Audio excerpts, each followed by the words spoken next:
This method helps to answer key questions in the virology field about how viral proteins rearrange cellular membranes to create environments that favor viral replication and assembly.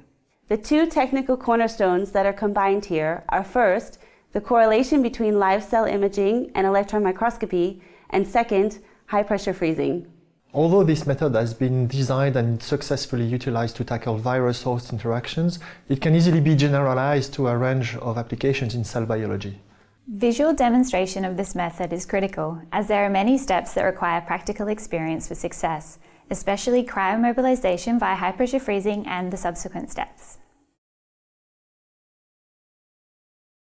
Begin by placing patterned sapphire discs with an alphanumeric pattern etched onto one of their surfaces into a 15 milliliter conical centrifugation tube and washing the discs thoroughly with ethanol.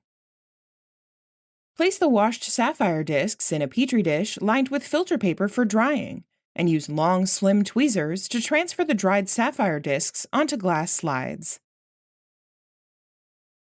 Using an inverted microscope at 4x magnification, confirm that the pattern of coordinates on every sapphire disc is readable.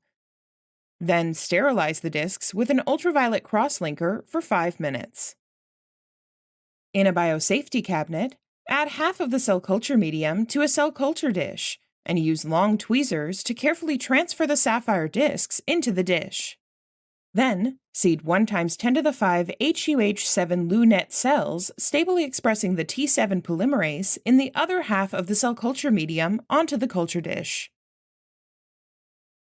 Confirm that the sapphire discs remain at the bottom.